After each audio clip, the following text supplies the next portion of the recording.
What's good, everybody? Kenneth Berry here. Touchdowns and tangents. Ryan solo this week. Pete had a bunch of stuff he had to do, but he might call in. We'll see how that goes. Just wanted to say, shout out to, as always, Good News Sports, Good News Radio. Salute to Keith, Michael, whole Good News family. Salute to everybody. If you don't have the app, I'm just gonna assume you just hate people, in particular Black people and Latino people. And I just want to know why. Like, why are you such a hater? Like, how do you not like independent media brought to you free of charge through an app that this man slaved over for like the past 5-6 years, by a multitude of people who bring you shows from the soil, talking to people from the soil. You get literally so much rich quality content from the stuff here. And I mean, the only agenda we got on Touchdowns and Tangents is the truth and these jokes. So, we gonna tap in. Salute to, our usuals. Everyone out there in the world listening to us, who supports us wherever you at.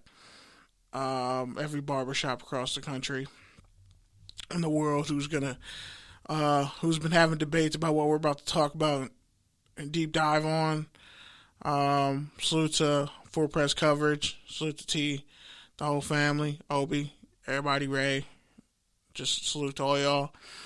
Salute to X Squad affiliates. You can literally, I think they broadcast our show like every Wednesday, I want to say. Like Wednesday and Saturday. Either way, pretty much you follow X Squad affiliates, type in Touchdowns and Tangents, and all the dope shows they got. You'll find us there too. So salute to our affiliates, everybody we work with.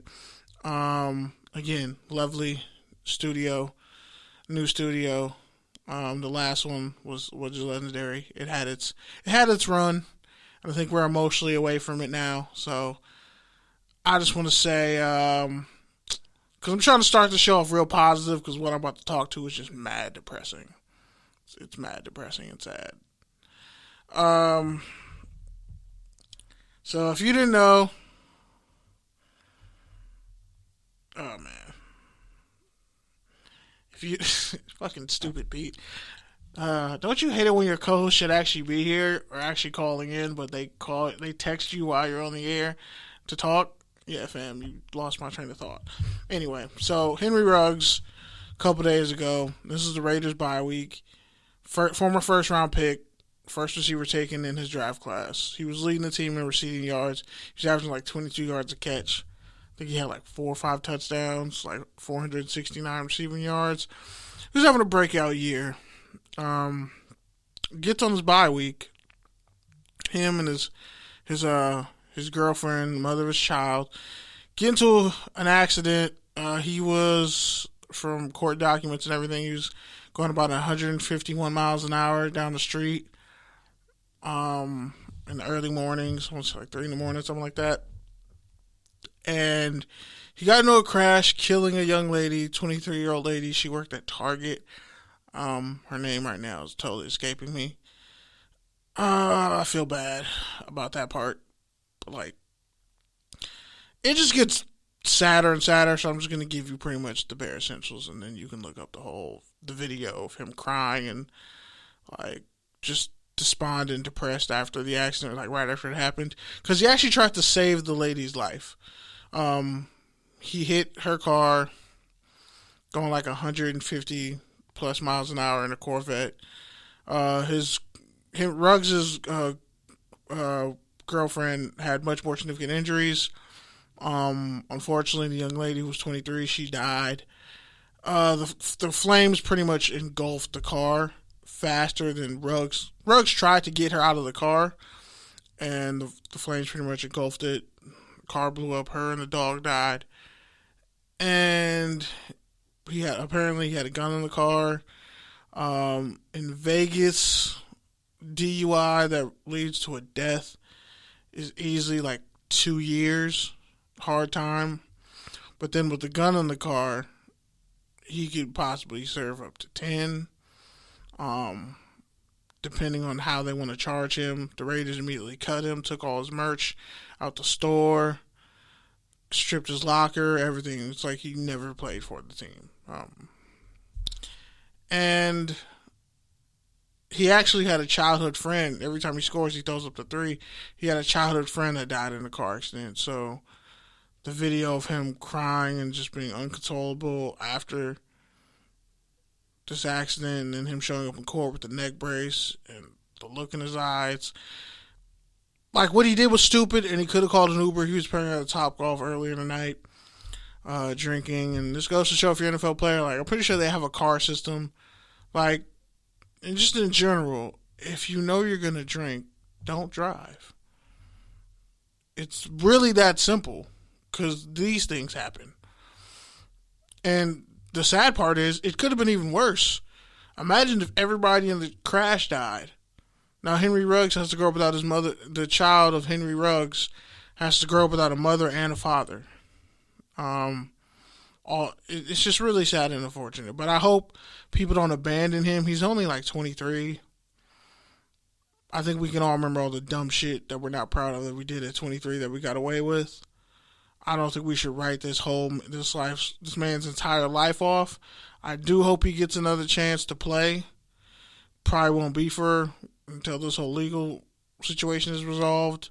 It's just sad that he worked so hard to get to where he is, was a first round pick, had everything going for him, and now his life is changed forever. If not, I don't want to say gone and done for.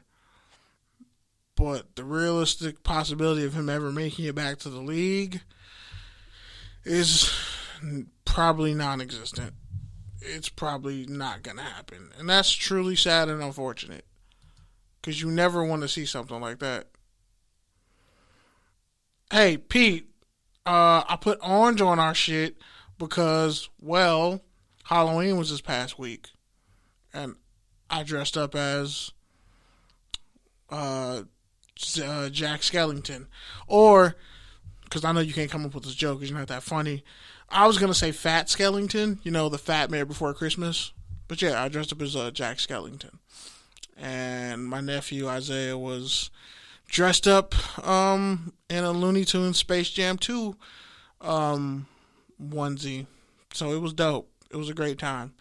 And that's why it's orange. And orange is my favorite color. And I didn't feel like picking blue. So shut your ass up. There. But anyway.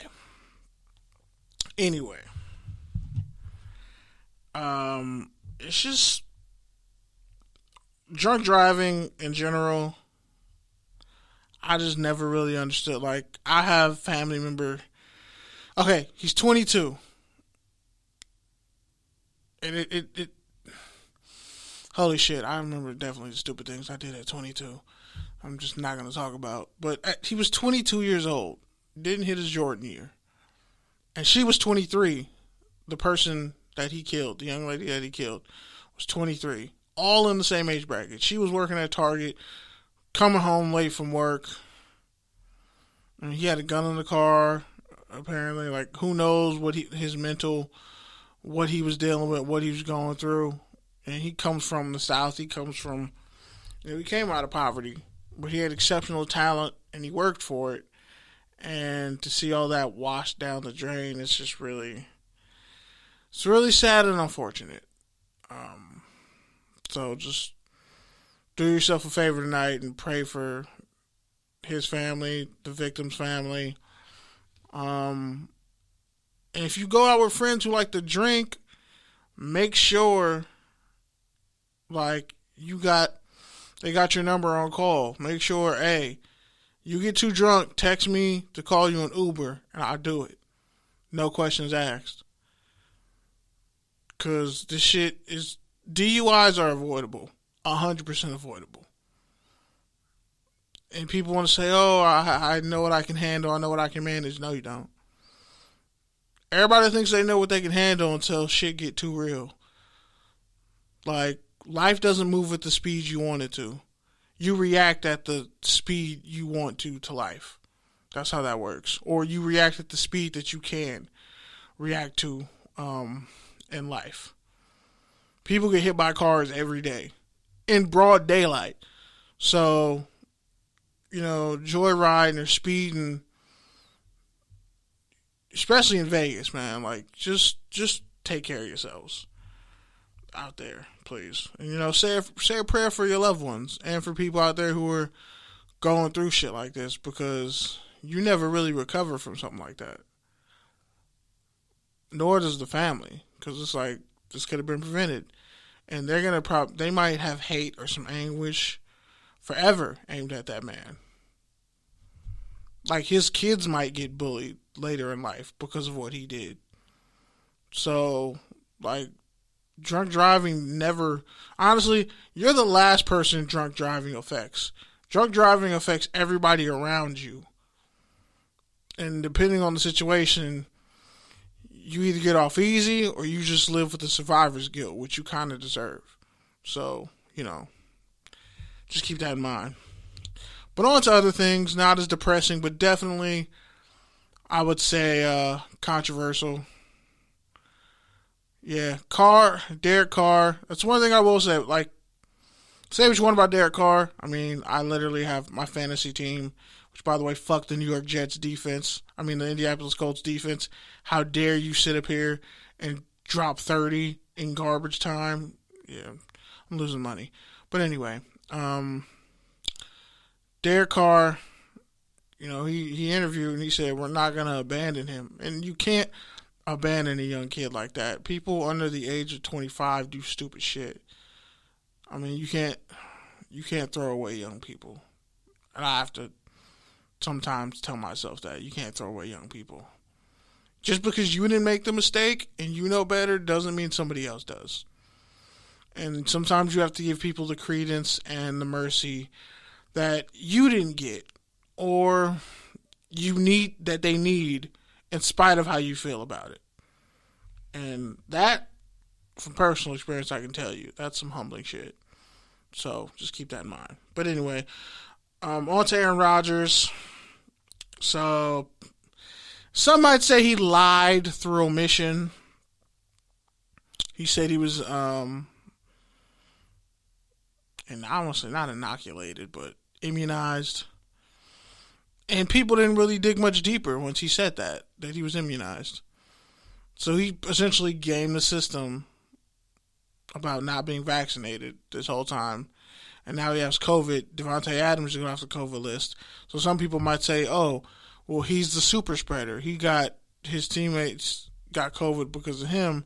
But technically, even if you get the vaccine, you can still get COVID or pass on COVID to somebody, because that's how diseases work. You don't get to control who gets it and who doesn't. So people are shitting on him. But I just find it interesting that nobody's going to kill Aaron Rodgers in the media the way they've been killing Kyrie Irving. Kyrie didn't spit in the face of team rules. He said, I'm not comfortable getting vaccinated, so I'll deal with the repercussions of not getting vaccinated. And he's doing so. Aaron Rodgers technically lied to your face. And he's pissed with the NFL about how his shit got leaked, which goes to my point. Nobody has any medical privacy anymore because of this whole COVID thing. Nobody has any medical privacy anymore. That's gone. Sorry. Eventually, people are going to start jobs might start. Yeah, like Pete said, he didn't lie. I mean, it's wonderful. He found the perfect middle ground. That's why you need to know the definition of words and have a thesaurus on you. Because immunized is a great way of getting around stuff. But now that everybody wants documentation and they want your papers kind of, dating back to less than great times in European history and other places where there were famine or wild, foul, disrespectful shit going on in the society, people want to see your papers. People want to say, okay, he didn't lie. Somebody didn't do their due diligence, but he found a loophole. He really didn't lie, so you can't get mad at him. So if Kyrie Irving said immunized, the funny thing is, y'all still would have killed him because, America loves to kill black men. But, I could just go about that all day, but, don't worry. I'll circle back to the racism. Lamar. Oh yeah, Lamar got killed for the COVID thing too. But since then, he's been quiet, and once he got vaccinated, that's what I don't like about humans, when they decide to gang up on people because you're stupid or because you feel safer in your convictions when you can bully somebody else. That's what this shit really comes down to. Hold on. Kenny said, "Let me get my thesaurus out. My pocket is a disrespectful." Yes, I mean extemporaneously. Like I wrote the rundown, extemporaneously. Pete still don't know what that shit means. And you took more comms classes than me. But I think this is a point we need to really point out the hypocrisy. Like, I'm a fan of Aaron Rodgers. I'm telling you, more people are against this than you realize. And not only that, more people don't want their medical rights infringed on. And I think a lot of people don't understand the concept of medical rights. But I'm telling you, somebody's going to draw a through line. Somebody's going to point to where, so you know how like you want women to have all these medical rights and you want people with disabilities to have these medical rights on a job? And then somebody's going to put all this shit together. They're going to throw it all in a pot and be like, how are my medical rights less valuable than the next person's? So because these people got vaccinated, now I have to give up my medical rights because they did. I'm telling you, it's going to cause a shitstorm when somebody gets COVID during the Super Bowl. Because that's going to happen. Or somebody gets COVID before the Super Bowl, and God forbid it be the Rams, knock on wood, hopefully not. And then somebody's like, nah. Or a team that's not even going to make the playoffs starts an outbreak on a team that makes the playoffs.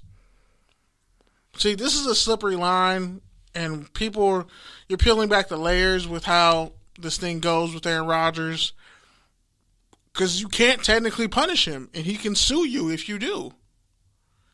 He didn't lie. He said he was immunized. Well, if you want to talk about immunization and who's immune to what, then yeah, if you can provide medical documents and paperwork to prove that, then you can get out of his face. Technically, I'm immune to a lot of shit. I still got vaccinated because I need to work in the fields I'm working in. Okay, fine. That's just the little rule you're going to play. Now, I've had some side effects from the vaccine, and I'm like, Kenneth Hippaberry. Ha, ha, ha. Funny. But no, I mean, and people don't understand HIPAA or the other violations, but that's a whole nother story, Pete. But, like, this is like the tip of the iceberg. This Aaron Rodgers situation, because more and more people are going to say that who aren't vaccinated. They're going to say I'm immunized. I've been on a team full of people. We've had COVID outbreaks, and I still haven't gotten COVID. So you can't blame me. And if more information is coming out saying even if you get vaccinated, you're still going to get COVID,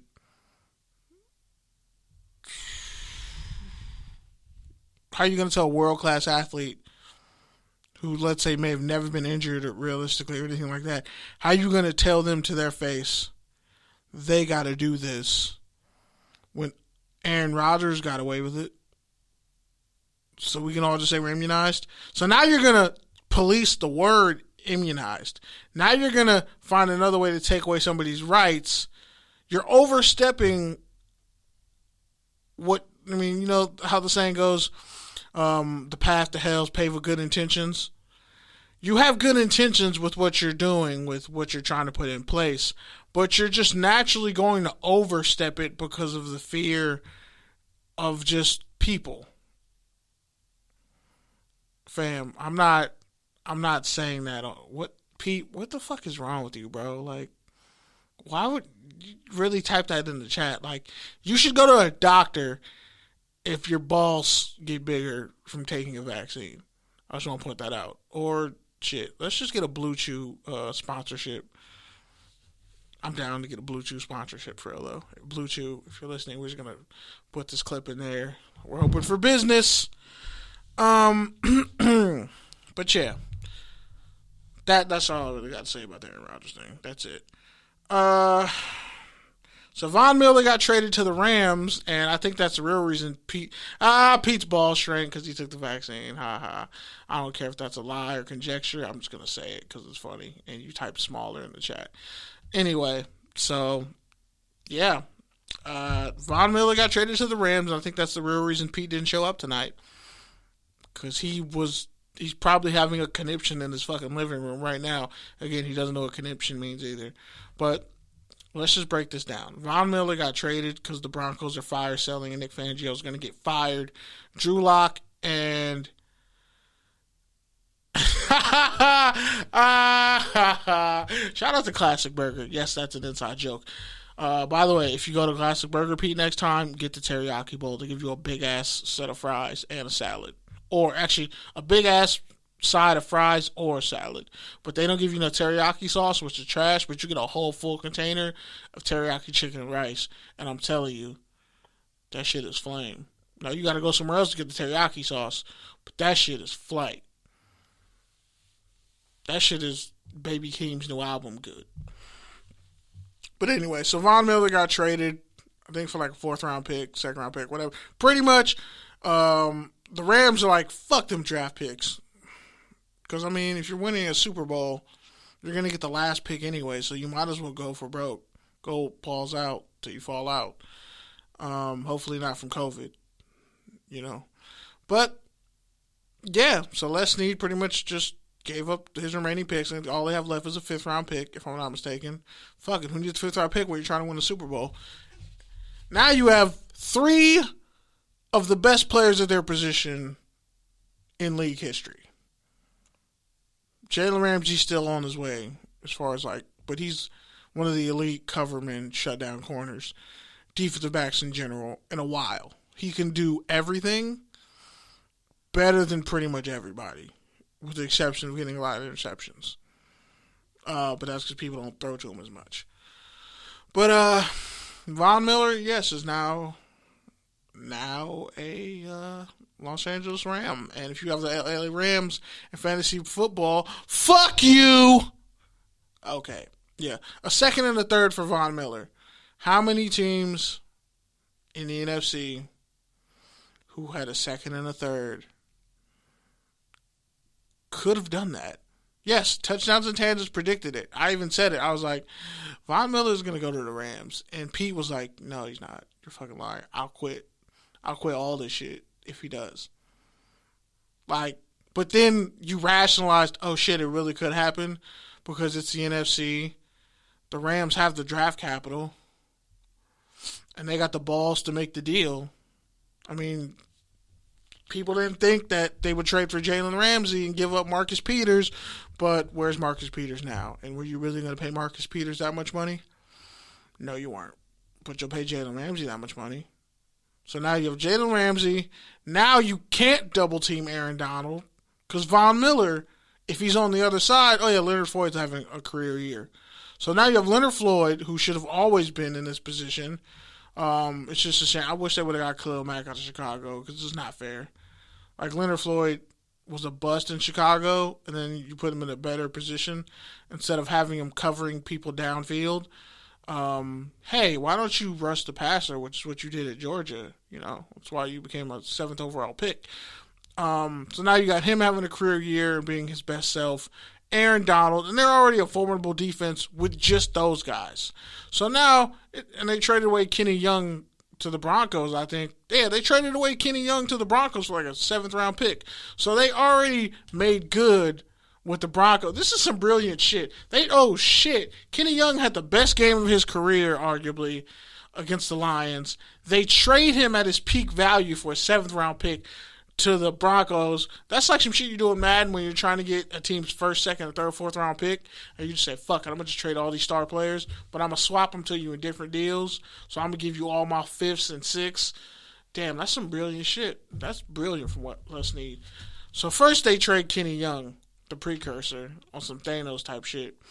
Then they come back with Infinity War. Boom. Thanos gets his head cut off in the kitchen.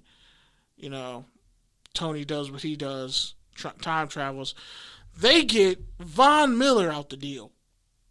So essentially, you gave up a 2nd, a 3rd, and Kenny Young to get Von Miller. That's fucking brilliant. That's a round of applause.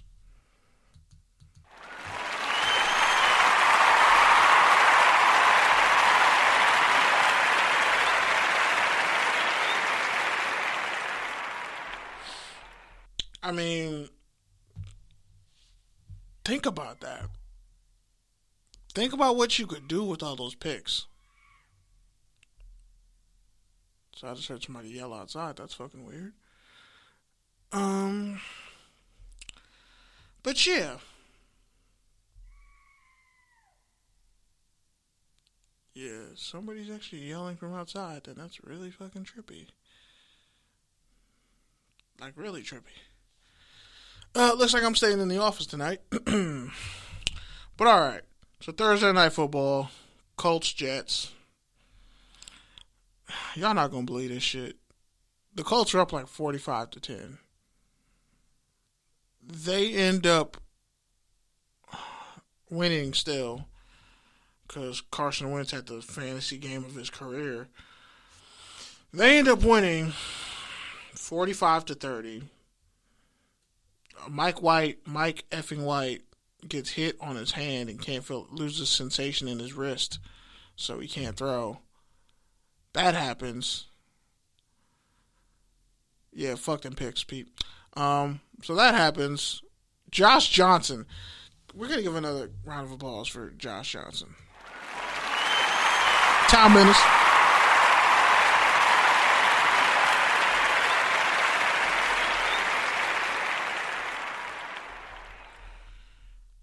Josh Johnson leads them to scoring drives late in the third and fourth quarter. Elijah Moore went off. I should have kept him on my fantasy team. Now I gotta go get him again. Oh, goodness.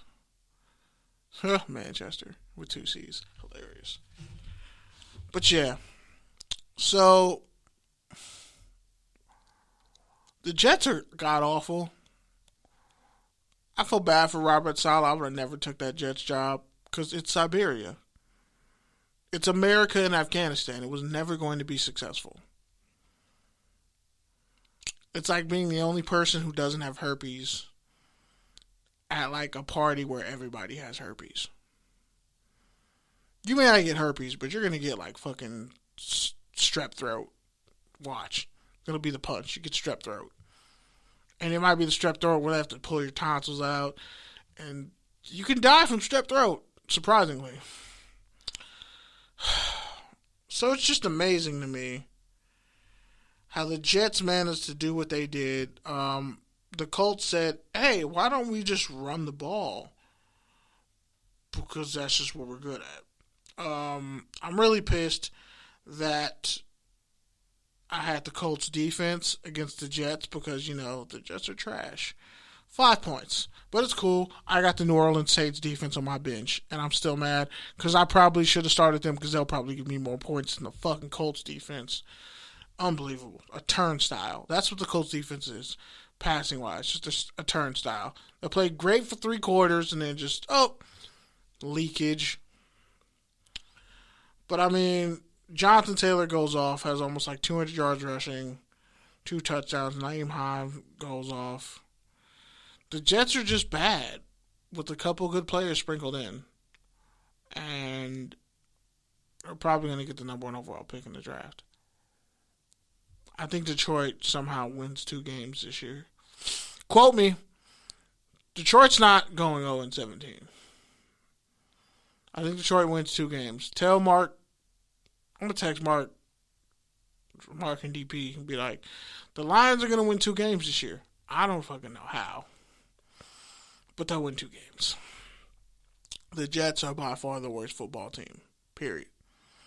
The Jaguars at least have talent, but they just have talent with no direction in Urban Meyer.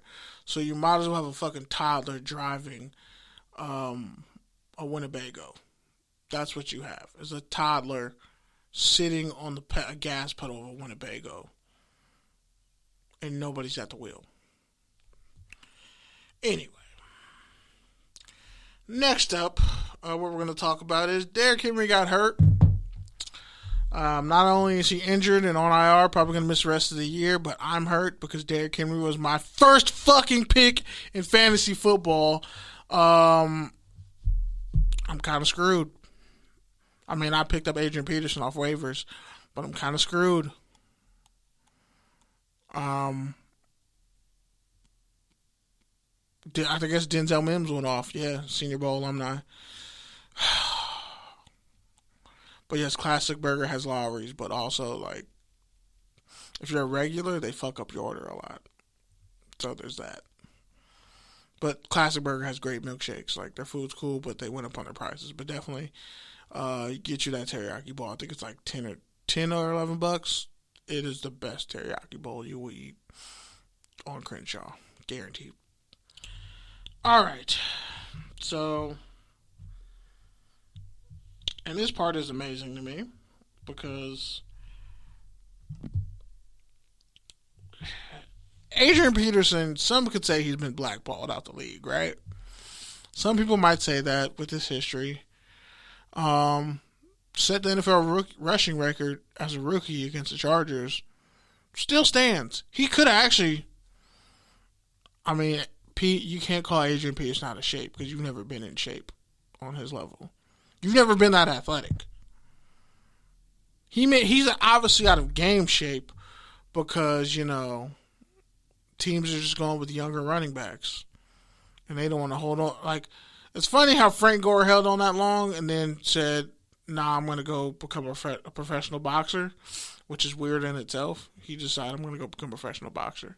So you went from, like, CTE to, like, Mike Tyson CTE.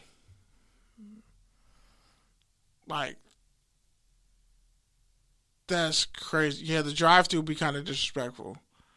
Like, they shut shit down early at that Classic Burger. They really shut shit down real early. Like, AP deserved another shot.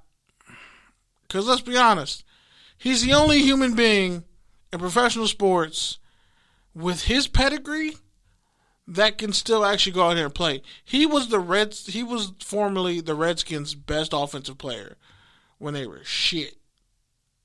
Like, he's literally like, if I could go back in time, I would send Adrian Peterson to go fight intergalactic threats. Not LeBron. Nah, LeBron's not going to make that sacrifice play. I'm sending Adrian Peterson, peak Adrian Peterson, in his fucking prime. You could pick freshman year at Oklahoma. Literally. Like, AP looks like, you could say he looks like Fat Thor, but also AP's AP. And he rushed for 1,000 yards with the Redskins. He was the Lions' best running back damn near on a trash Lions team. I mean, it's not like he can't get you 4 yards just because the blocking wasn't good. This is a run-blocking offensive line. So AP has enough to just get you 4 yards of carry. Hell, he's the oldest running back in NFL history to have a 90-yard rushing touchdown. Your favorite running back could never. Your favorite running back could never, ever. Never, ever? Ever, never? Never, ever. Ever, never could do that. He might be a celestial. Adrian Peterson might be a fucking celestial. Not just an eternal. He might be a celestial adjacent. Who knows? By the way, that movie comes out tonight, and the reviews have not been good, but we'll see. But yeah.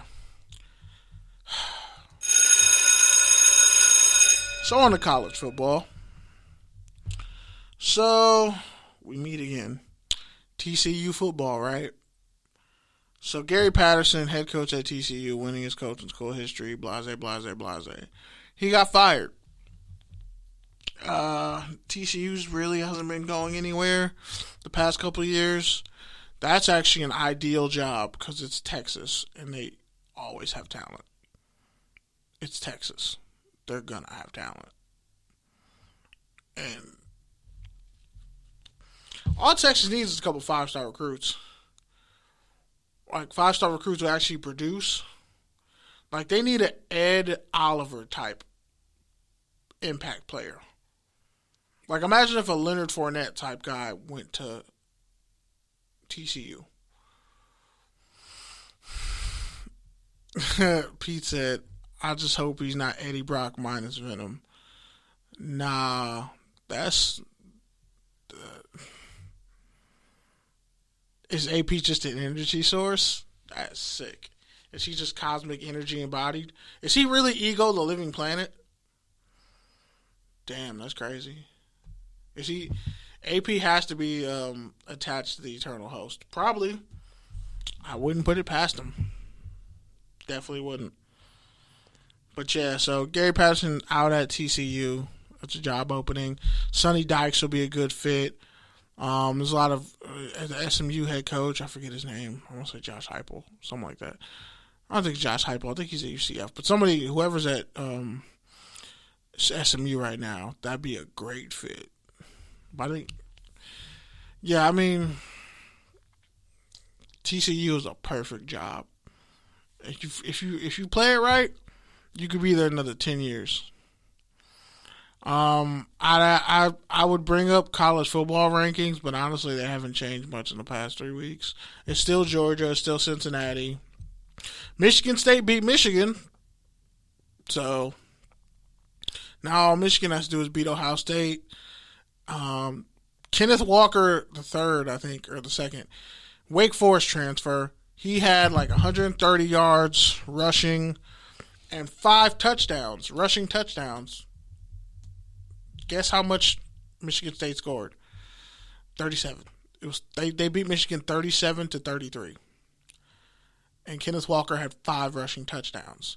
For those of you who can do math, a touchdown is worth 6 points.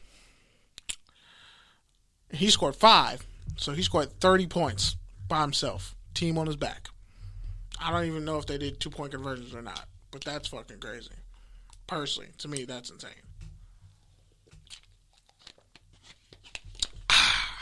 Moreover, with Michigan down in the rankings, Alabama's right there at 3, I think. 3 or 4, they're right there. Alabama's just going to stay there. Unless they get knocked off by Florida, but I doubt it.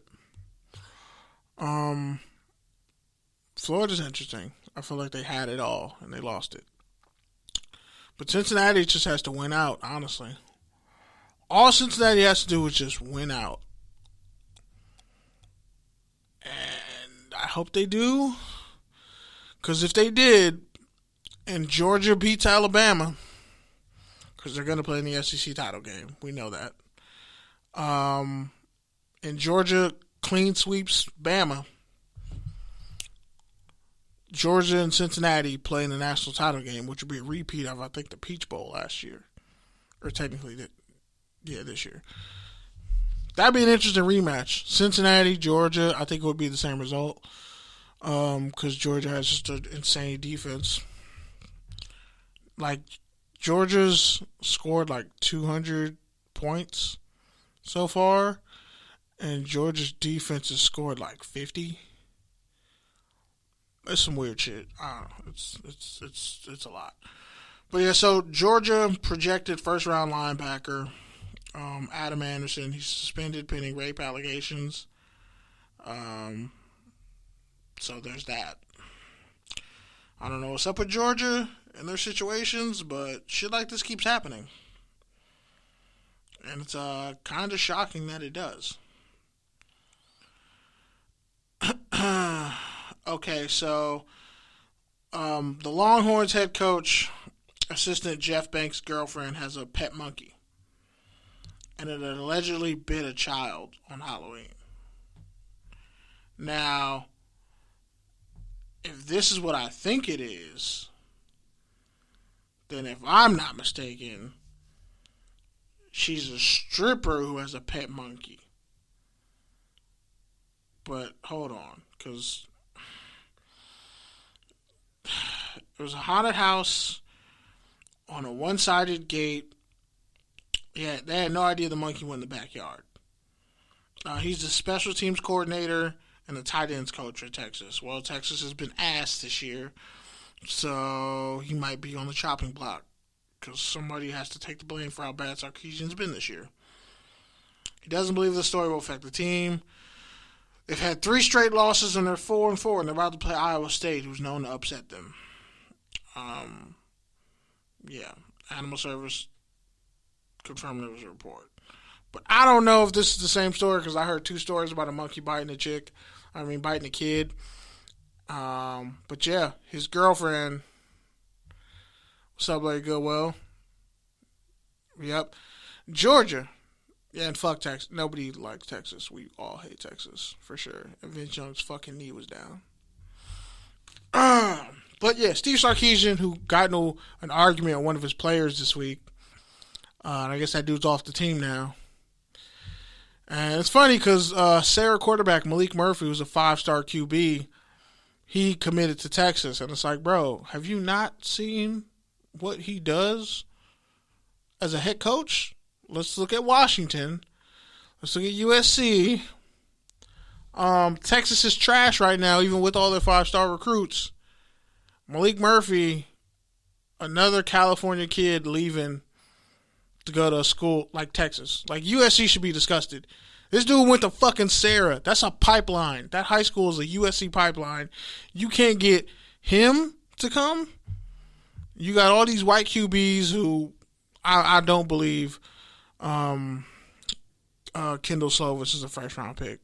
I don't believe it. I just believe they run a spread offense. They can't run the ball anymore. And that's what you're just going to do. But okay. Next off, this shit to me is kind of crazy. So UCLA freshman defensive lineman Jay Tuoa. Polynesians' last names always give me problems. But there's video of him yelling at the people in the elevator, saying he's gonna beat their ass. He'll knock a bitch out, whatever. And it's pretty graphic. And he threatens some serious violence against the people in the elevator. So another thing to worry about for Chip Kelly, because outside of that LSU win, which ain't looking so great these days, UCLA's back in the shitter. So we'll see how that goes. San Diego State's no longer undefeated. They lost to LA, I'm going to say USC Central, which is just Fresno State. Fresno State with a bunch of LA talent and a bunch of JUCO guys and a bunch of transfers. But a pretty good team. They beat San Diego State. San Diego State's playing Boise State at Carson, Dominguez Hills. Always forget the name of that stadium. But yeah, Dominguez Hills, they're playing them at Carson like 2 weeks. USC's best receiver and potential top 10 pick, Drake London. He fractured his ankle against bum-ass Arizona. Arizona is so terrible. I think they're still winless, if I'm not mistaken. They beat them in USC's homecoming 41-34. Drake London caught a touchdown, 8 catches. He had 81 yards and 2 touchdowns. Fractured his ankle. He's done for the year. He had 88 catches, 1,098 receiving yards, and 9 touchdowns in 8 games. So he's pretty much on pace to destroy every receiving record in USC single season history. So I don't know if he even comes back, because what are you coming back to? But yeah, so Georgia State hired Clay Helton. Good for them, because, one thing I'll say about Clay Helton, great dude, just was the wrong coach at USC. Shit ain't really looking great for them. But there's that. So, Congress, this is the last thing for college football. Congress wants a law that will change the way the NCAA investigates its member schools, because, let's be honest, when the NCAA investigates college, when they have all these rapes and sexual assaults and all these Title IX infractions, it's bullshit. They do the most bullshit, what's that, fucking Huckleberry, I don't know, I forget the name. It's some old ass white show with cops, like the Andy Griffin show. It's like some old ass investigation, the worst possible investigations, the laziest of paperwork. Everybody who's investigating is corrupt. It's conflicts of interest everywhere. So Congress wants to change that. It's funny, that's the one thing Congress wants to change, and not the fucking, debt ceiling or, universal income or healthcare, whatever. That's what, Congress has its mindset on, is college football. But anyway, on to other things.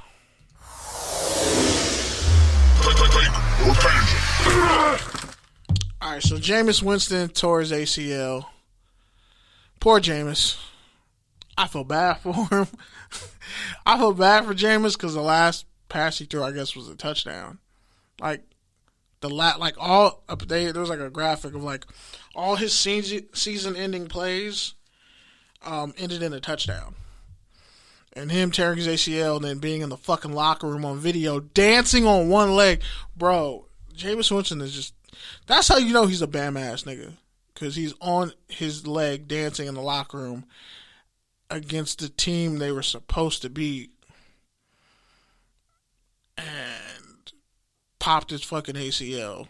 Like, he was in a fucking air cast and everything. He's in the locker room dancing on one leg. I don't understand it, bro. Like, you probably shouldn't do stupid shit like that. Because you'll make it worse. But it's also Jameis Winston, so it's kind of like, well, what the fuck? If he's okay, I mean, sometimes when you're stupid, God protects you. That's all I can say. Sometimes. But I don't know. I mean, Trevor Siemian really ain't the answer at QB, so that'll be interesting. But I still got the Saints defense in fantasy because, I'm trying to win some money for this fantasy league. For real. I'm already down Derrick Henry, and I need to win because people in my league not doing so many trades. Everybody getting tight because they got the ass whooped early in the season by me, and I was like the top seed for like 3 weeks. But hey, it's not my fault. You just pick the wrong players. Alright, so as far as trade deadline goes, obviously the Rams win because they got fucking Von Miller. That's just not fair. That's some Madden shit. Like, if the Rams don't lose, though, I don't want to hear shit. Like, Chargers fans got all the right to talk shit if the Rams don't go to the Super Bowl. Because the deck is so stacked in your favor, it's not even funny. Like, they're elite at every level now. Their pass rush is elite. Their run stuffing. You got Aaron Donald just by himself. And you got your DBs. So, I think the biggest losers definitely are the Packers, because how you don't go get Deshaun Jackson from the Rams, they were just giving him away. I mean, I guess he'll pick a contender, but people act like Deshaun Jackson's washed up. The nigga had like a 78-yard touchdown catch this year. He's still faster than most starting DBs, which is crazy to me. Like, and he has Hall of Fame numbers, but the same way they did Cliff Branch, they like to just treat the guys who are burners. They like to treat them. They like to put them in their pocket like they don't really matter. Like, Deshaun Jackson is the Allen Iverson of wide receivers. Since he came into the league, coming out of Cal, he's a second-round pick. Dude was damn near an all-pro kick and punt returner, and then when he became so good at receiver that they couldn't risk him on kick and punt returns, he was averaging 27 yards a fucking catch as a receiver for a couple seasons, or 25, like putting up stupid numbers. So there's that. Also, lastly, for Take a Tangent, so Hawthorne High, Lawndale High, Lusinger, and Sarah all made the playoffs in high school football. They're all different divisions.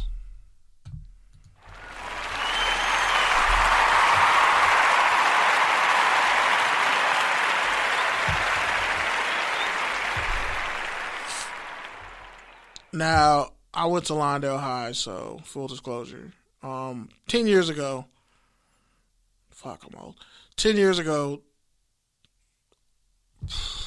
it was a totally different landscape. Londo got like all the juice now. They're like Division 5 or 6. And they're whooping on people. Hawthorne, I think it's like Division 14. I think there's 14 divisions now. There was like Division 12, but they're the last division. They're like the bottom of the bottom.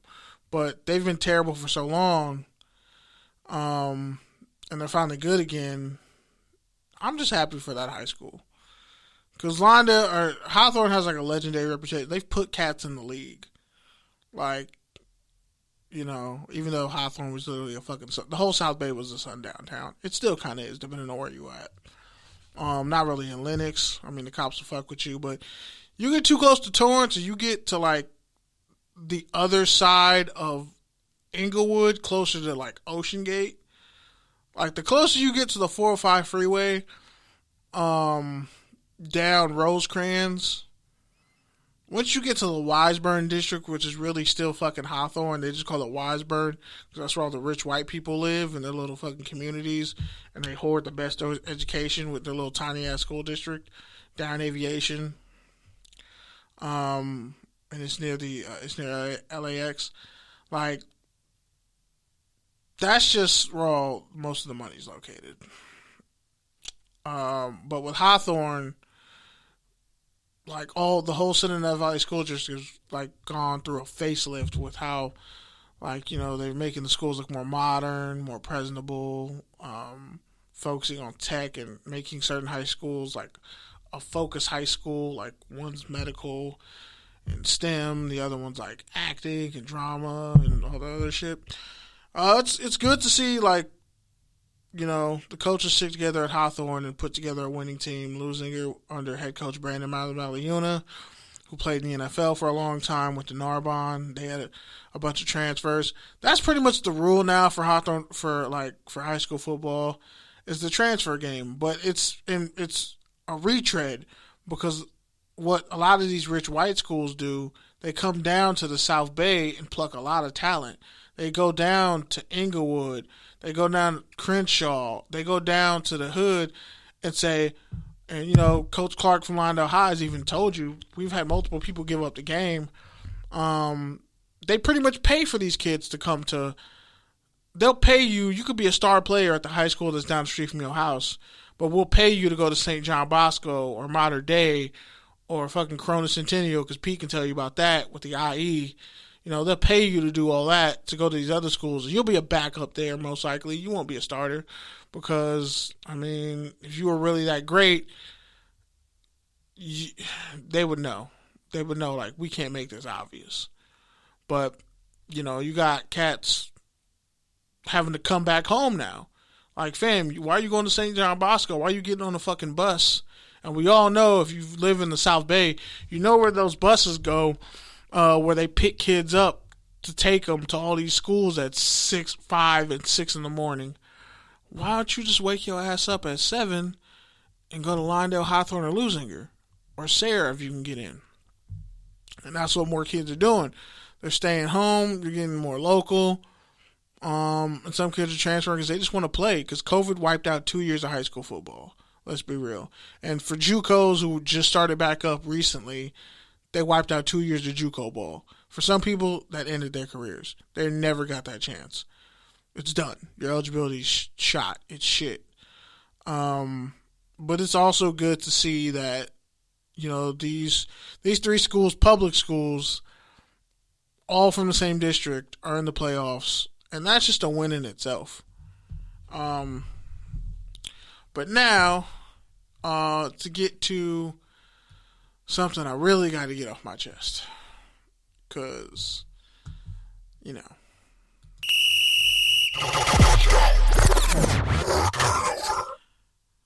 I was going to save this one, but I'm going to just get straight to it.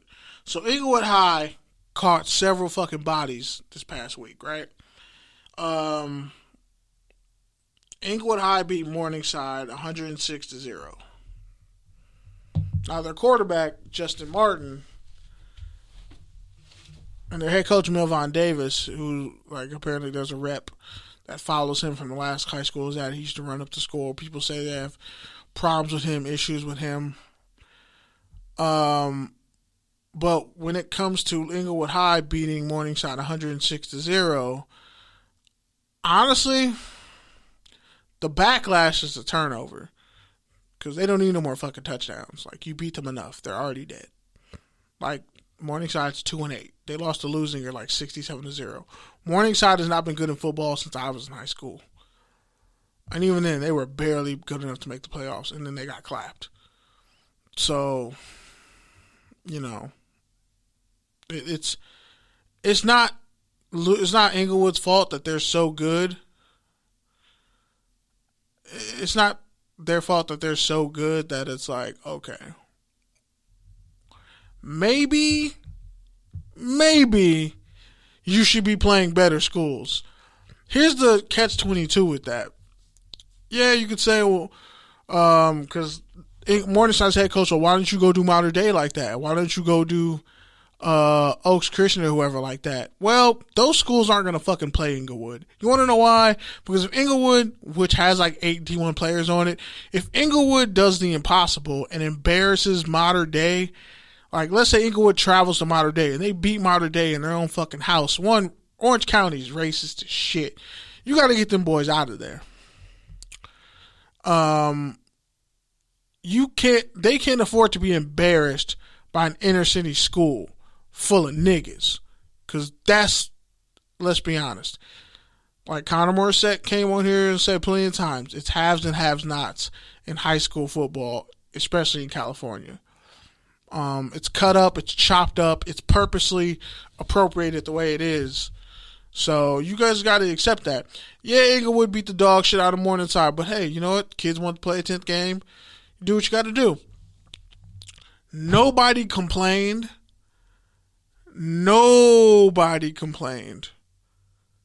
Ever. No, I agree. They should have never went for 2 when they were up 100 fucking points. That was disrespectful. That's classless. That's on their head coach. But here's my issue. Inglewood is in a division where they shouldn't be playing Morningside. They're in the same league. Like, that's just... Inglewood is so good, they should have been moved up. There's no mercy rule in city section. They should have been moved up like 3 or 4 divisions by now, because a couple years ago, when they had Lamontanius St. Craig, or he's at Colorado right now, he was like a 4-star recruit. And then their QB, who tied the record with JT Daniels for most touchdowns in California football history. Yeah, I should say Inglewood should play Lawndale. Sometime, if I was Morningside coach, he's the person who they could play Sarah, but they're not. That's the thing. Sarah's a private school, and like Coach Clark said years ago, he was like, think about it. Yeah, when they won the state title, he said, Sarah don't want to play us. Probably really ain't that good. That's true. Probably's whatever. But like Sarah don't want to play us, because think about it. If you're trying to build a program and the school's right down, they're like literally, if you keep going down fucking Marine, Sarah and Lawndale are on the same street, Marine Avenue. If you keep going down Marine from Sarah, you will be right at the doorstep of Lawndale High School, which is bigger and has way nicer shit, even though Sarah has probably more money. Even though Lawndale is rich as fuck. Gardena is too, but it's a lot of corrupt stuff going on. But here's my issue. We're not going to sit up here and wave our fingers at Inglewood when you know damn well Corona Centennial has been doing this shit and dropping 70 on people every fucking year. And they get away with it. Pete, you from Riverside. You know those schools poach talent from neighboring areas. And they all go somewhere else. So that school that is like fucking... by the way, Inglewood was 0-10 like 2 years ago. 2 or 3 years ago. They don't want to talk about that. Y'all just like to conveniently forget that they were literally 0-10. Like, they were not good at all. Shit was bad. Like, Inglewood was down bad, bro. It was embarrassing for like a good 7 years. Inglewood was last good when they whooped Lawndale's ass in football my freshman year of high school. I'm 29. My freshman year, I was what, 14? That was 15 years ago. That was right after Lawrence Jackson and That D tackle who went to Stanford that they had went to USC. They had just left. And again, CIP, city section doesn't have a fucking mercy rule. Now, yeah, Hawthorne last year. No, Inglewood's been good for like 2 years. They were 0-10. Inglewood had like 1 year where they were good. But then they went 0-10, bro. They lost all their talent. This is like when Dorsey was good, and then they lost Kayvon Thibodeau and a bunch of other people. Like, they don't talk about that. Like, a lot of these high schools, like, Crenshaw barely could put a fucking team together this year. Like, let's not act like this shit hasn't been hitting these inner city black high schools for years. And I'm telling you, if gentrification gets worse with the stadium around the Rams, if you see a white QB starting at Inglewood High School in the next 10 years, Kenneth Berry fucking told you so. Because that's what it's looking like. If they try to press Milvin Davis out of being head coach at Inglewood, when these white coaches run up the score, Mater Dei runs up the fucking score on everybody. Don't say they don't. Oh, by the way, Sean Dollars, who I think is still at Oregon, guess what? 106-0 against Morningside is the same as 70-0 against a fucking team that Mater Dei beats every year. They get the best player in that team city. Guess what? You know whose fault it is? Morningside's head coach. Didn't Hawthorne hire when they were losing the losing year last year? Didn't they put their kids on the bus and dip at halftime? Like, yo, this ain't competitive. We're not doing this. Centennial called the dogs off because they have 137 kids on their fucking sideline, bro. Like, you don't get brownie points for not putting 100 points on somebody. If you score 59 points in the first quarter, that game should have never happened. Centennial's not putting 59 points on people in the first quarter. They're just beating you through attrition. They're giving you the same ass whooping that Inglewood gave Morningside, but they extended throughout the whole game because they got 100 fucking players on their sideline. And let's be honest, most of them cats who were on the sideline, actually, De La Salle, I'm pretty sure definitely gave somebody 100 points in the game. But guess what? De La Salle's been dominant for 40 years, bro. What's worse? One ass whooping 106-0 once, or getting your ass and your shit pushed in, by De La Salle every year for 30 fucking years, bro. I would rather get blown out 106-0 once and never forget that and have it painted on my fucking weight room like Morningside's coach said. See, Morningside's coach took that lesson too far. Once you give up 60 in the first quarter, or 52 in the first quarter, or 60 or 80 in the first half, the game is over. As punishment, I'm saving you from even more embarrassment. I'm taking my kids off the field, and we're going the fuck home. But Centennial does the same thing. Corona Centennial does the same thing to everybody, but they just whoop your ass for 4 quarters to make sure, because, TV deals. It wouldn't look good if they're on prime ticket and they blow somebody out 80-0 at halftime. That would not be good for TV numbers, right?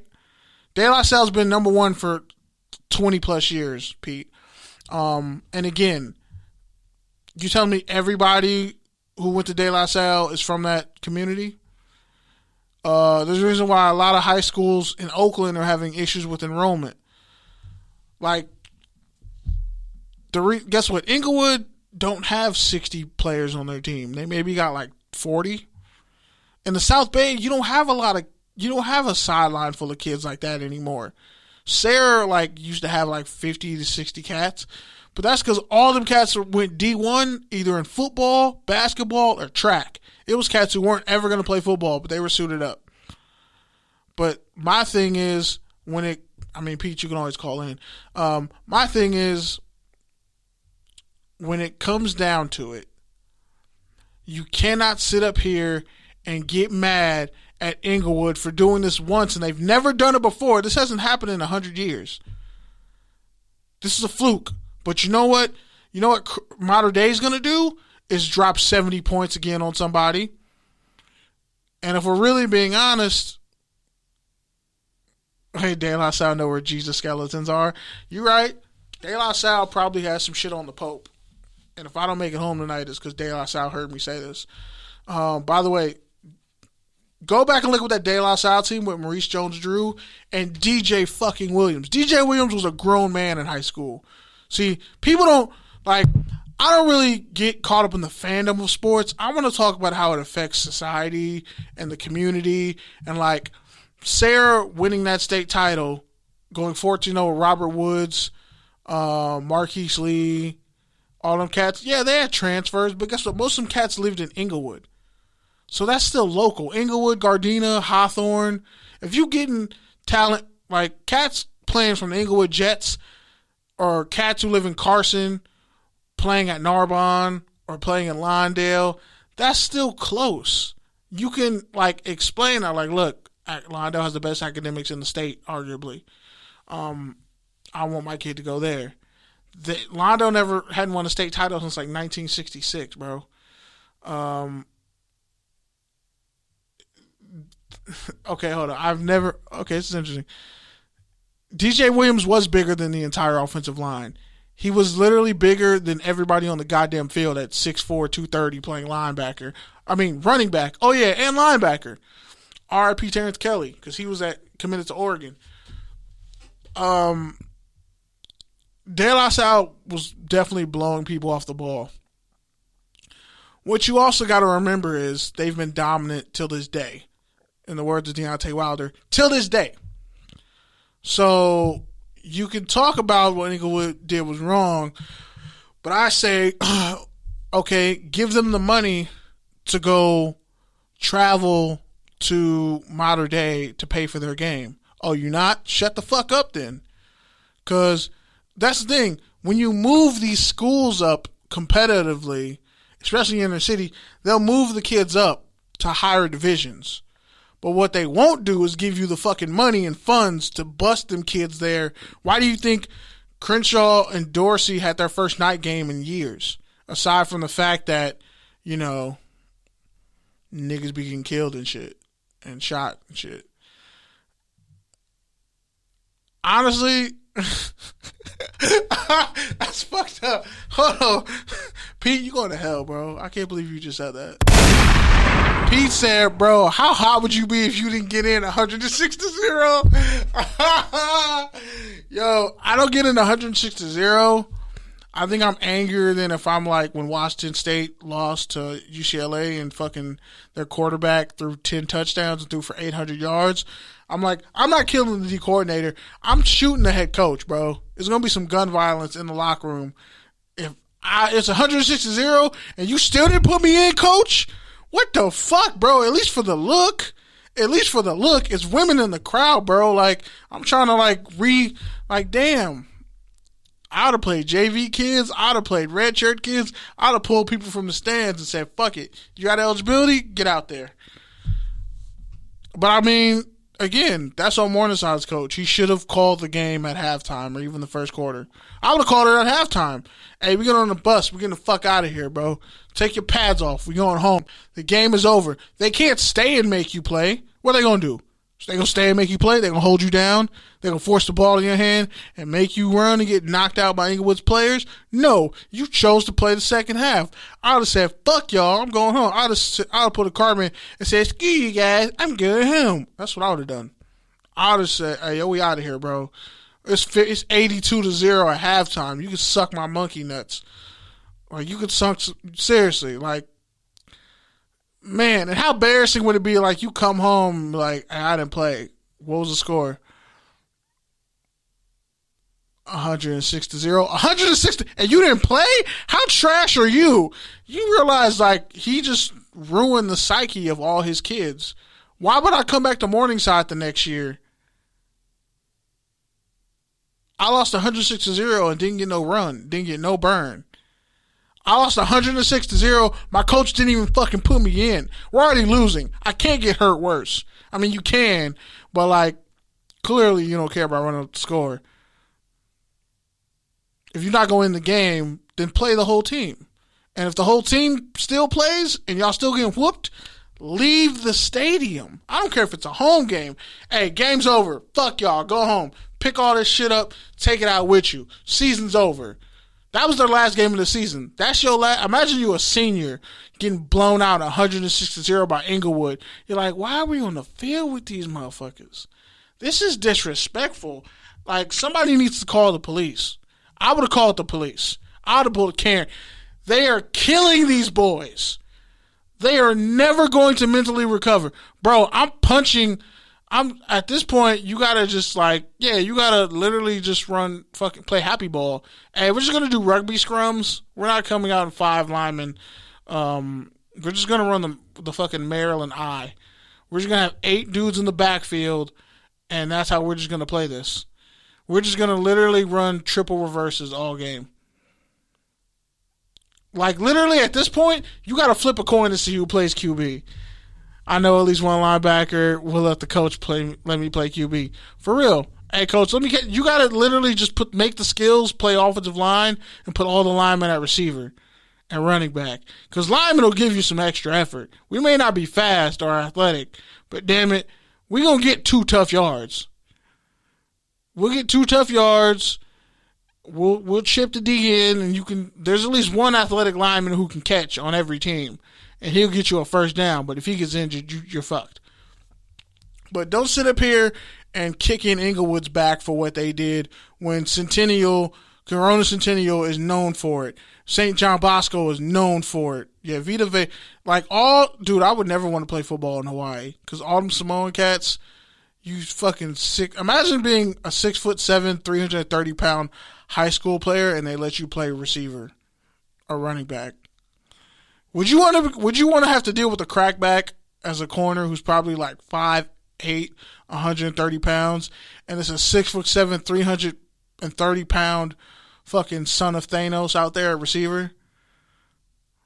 Like, yeah, Centennial doesn't have to embarrass you 100-0, but they got 5 deep on their depth chart, and honestly, 30 of those kids shouldn't even be at that fucking school. Why don't you go to a neighboring school and be good and just accept that, hey, like Hawthorne, we're not the best right now. We're not going to play like a Lawndale or a Lawndale or a Lusinger because we're not that good yet. But you can sit up here and play, shit. Hawthorne blew out Morningside, bro. Hawthorne blew out Morningside. Come on. Although, yeah, it's a buddy system. That's why there's never been a black coach in Orange County football history. Let's talk about it. You want to talk about it, Pete? You want to talk about? And this is where I let the racism go like a frisbee, or like a boomerang, just so it can come back.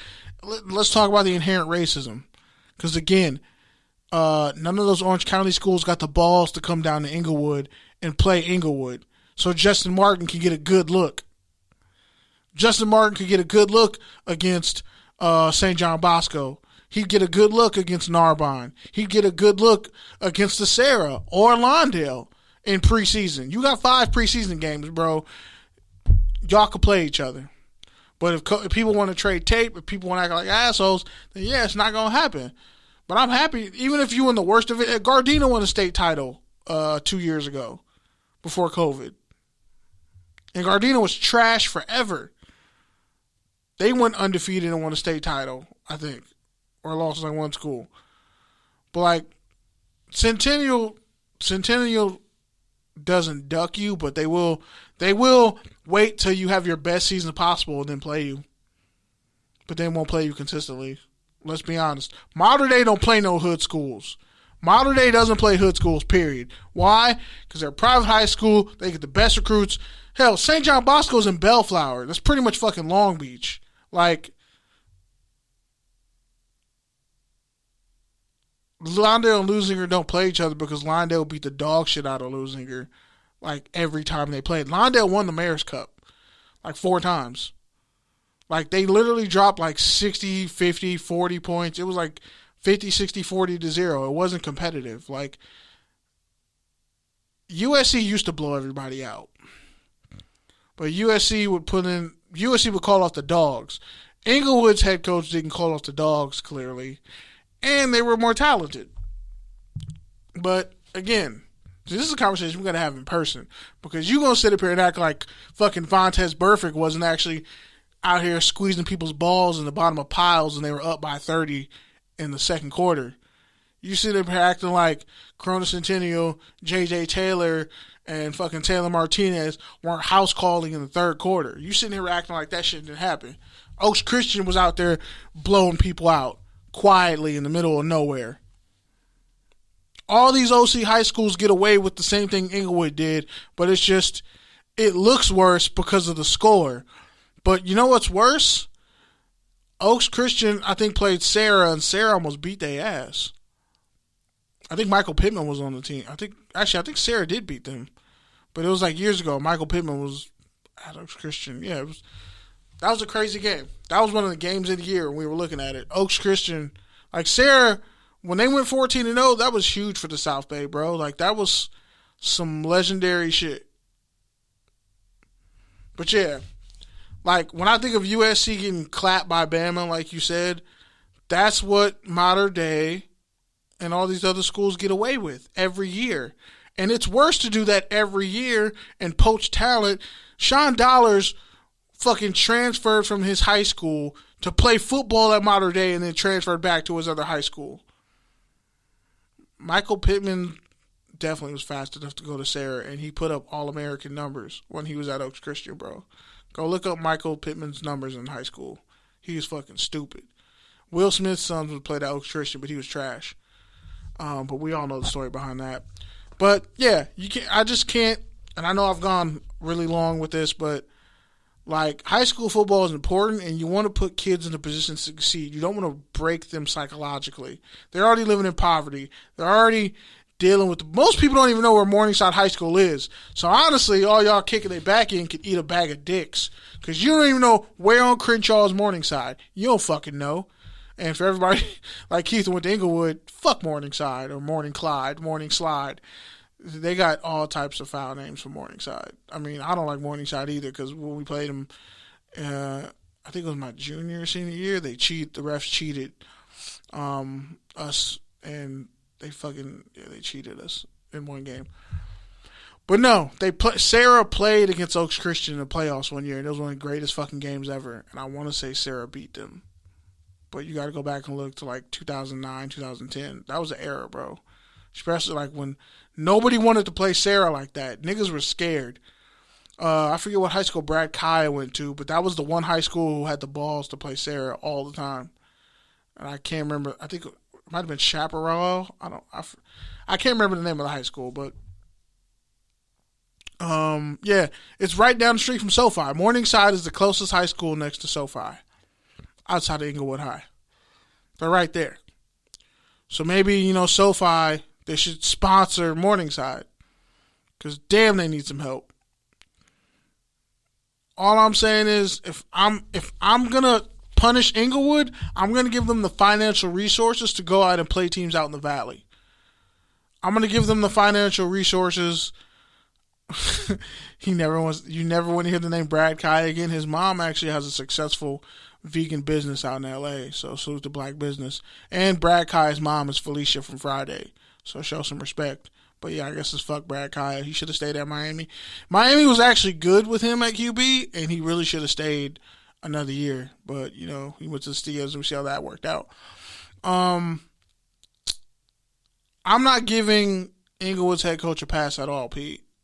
I'm just saying, yeah, he was wrong, but so is all these other head coaches who you build a system to where you can run up 60 to 50 points a year on everybody you play. You poach the best talent from everywhere. Stephen Morris, wow. But yeah, you poach the talent. Miami is like the one school that gets all the QBs they want, but they still suck. Like, at least LSU got Joe Burrow, and like, oh shit, this is what they can do with an elite quarterback play. Because they get everything else. Miami, all this talent, and you still suck. But anyway, by the way, also, it skips my mind, but apparently Art Briles might get the TCU job.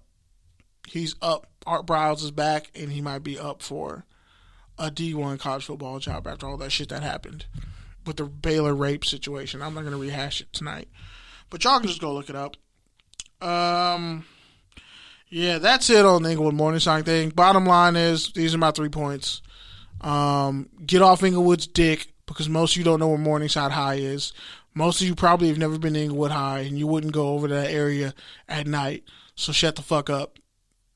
Second off, yo, okay. So if Morningside alum pull up with a Draco next year or some kickoff gun, they probably will fuck around and shoot themselves, bro. Morningside is fucking trash. Fuck Morningside High in football. I don't care. I'll still say that. One of our teachers actually was their principal. Like, dude, I used to catch the bus home from work every night and pass Morningside and be like, fuck Morningside. That's why nobody knows where you are. Everybody passes down Crenshaw and realizes, oh, I just passed Morningside. Yeah, when I used to come home from CSUN, like, Morningside's right down Crenshaw, bro.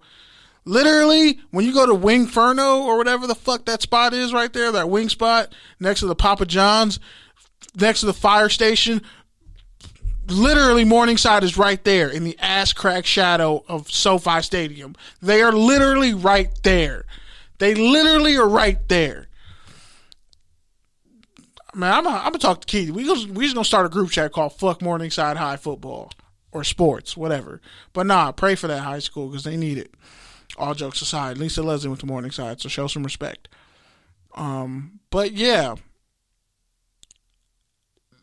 they'll bump up the division and make you play tougher opponents, but they won't provide you the money to travel to those schools, and those schools also aren't going to come out to Inglewood because they don't want to be around a bunch of niggas. Because unless Inglewood starts playing teams from the Valley, from North in the Northridge area, unless they play Reseda High or some shit like that. But what's the point of those two teams playing each other?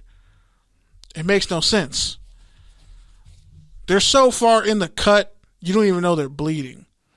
Literally, Morningside High is like a fucking a fatty corpuscle. That's what Morningside High is. They're a fatty corpuscle. They're so far in the cut, you don't even know they're there. Take that how you want it. But yeah, these same high schools that you call legendary or esteemed or private, they do the same shit and they do it every year. And nobody talks about it. So that's the end of that. That's the end of the high school football thing. But touchdown to turnover. Deshaun Jackson getting waived by the Rams. Now he's a free agent. I think it's a touchdown for him. He can pick a contender. If I were him, I wouldn't go to Tampa Bay. They're not going to throw him the ball, and he's already been to Tampa Bay. That shit didn't work out. I would go to Green Bay. Aaron Rodgers is going to throw Deshaun Jackson the ball. He's going to be like, fuck it. He's down there somewhere. Equinemius St. Brown ain't doing shit. Yeah, Pete, you and your Notre Dame receivers. Remember when you said all the St. Brown brothers are going to eat in the NFL? And they're starving right now? Starving for catches. Go look up Amon-Ra St. Brown stats. And he's wearing number 14, which is trash. But we've already been over that. And nobody knows where Osiris is. I don't know what the fuck he's doing. But Amon-Ra St. Brown, hurt, not doing shit for the Packers. Robert Tonyan tore his ACL. So, cow to cow. That's what I'm saying. Like, it would have to be Deshaun Jackson goes to Green Bay or he goes to the Chargers. He could go to the Chargers now. If you put Deshaun Jackson in the slot and be like, look, Herbert, throw him the fucking ball. Like, it's not a 50-50 if Deshaun Jackson's open downfield. It's a 0 to 100 real quick because you're not catching him from behind. He slows down to mock you when he walks into the end zone. Shout out to Justin Forsett. No, he wasn't the best back at Cal. Shout out to Javid Best. Pray for that man's head injuries and seizures. because he's had a lot of them. But yeah, that's a touchdown. I really hope Deshaun Jackson goes to the Chargers. Stay in LA. Herbert's going to get you the ball. Unless he really wants to make sure he makes the playoffs and then he goes to the Green Bay Packers. But, I mean, for him, the Chargers make too much sense. Like, hey, you just need a number 3. When Mike Williams is dropping passes or not catching balls, and Keenan Allen might be hurt or whatever, you have Deshaun Jackson, which is a guaranteed deep threat. Yeah, and Odell versus the Cleveland Browns. They need to just cut Odell. Like, the Colts should have just traded or cut Marlon Mack because that's foul. They need to cut Odell. Odell should just go to Vegas, or Deshaun Jackson can go to Vegas. Either way, either Deshaun's going to Vegas or Odell's getting cut and he's going to Vegas. But one of those guys has to go to Vegas because a vacancy just opened up. That's it. Pretty much it. That's all I got. Guyton is inconsistent, bro. If you have Deshaun Jackson as your number 3 or even a 4, I'm throwing to him. I'm throwing him on a deep route. He's faster than your safety. Still. And also, like, Herbert needs to be able to feel comfortable enough to just throw it 70 yards downfield. And she started to have Josh Gordon, and he's not doing shit. I would stay far away from the Chiefs. I would be looking at Baltimore, maybe. Baltimore might be nice for Deshaun Jackson. I mean, maybe if he really wants to go play for Belichick in New England. Buffalo, even. Bro, don't sit up here and compare Zay Jones to Deshaun Jackson. That's disrespectful. But anyway, we're going to wrap this up. Been here a while. Life is a lot like baby vomit. It's gross. It's disgusting. You're like, fuck, this little motherfucker just threw up on me again. But when you think about baby vomit and what it consists of, especially if they're under 6 months, it's just water and formula. Like, they can't help themselves. Stop saying Deshaun Jackson is like Spencer James, bro. That's disrespectful, and I know you didn't watch the whole fucking series of All-American, so you capping. That is a lead, though. And if it's not a lead, it's definitely a nut graph. But yeah, life is a lot like baby vomit. Can't really hurt you. It's just a mess. And it consists of whatever you fed the fucking baby. Like, if you fed the baby some shit and he threw up some shit, that's on you. But I mean, if it's a baby who's eating and it's water and just baby formula, like, shit happens, man. Like, you just clean it off and you keep moving. And this week has kind of just taught me a lot to just clean shit off and keep it moving. That's all you can really do. Apparently, also, Kanye shaved his eyebrows off. I just don't give a shit anymore about that. Pete, if you want to call in and say something, you can. If not, I'm going to end the show. Shout out to X Squad affiliates, TGN Sports, Good News Radio. Download the app. Stop being a little bitch. Download the app. It's free. It's a black man's media company, umbrella, conglomerate, with a ton of other shows by black people, Latinos, everybody under the fucking sun, with dope stuff, dope content. So peep it. Listen to it. Pete will probably be back next week. Thanks, Pete. Salute. And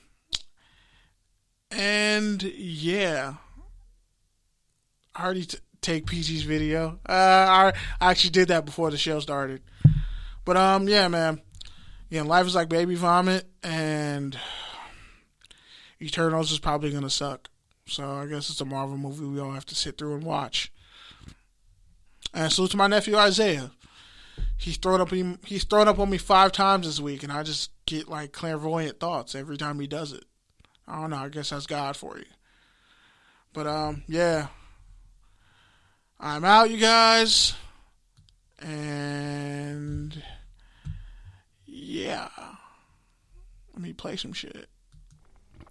Hey guys, you gotta check out. I don't know what the fuck that was. That was terrible. That scared me.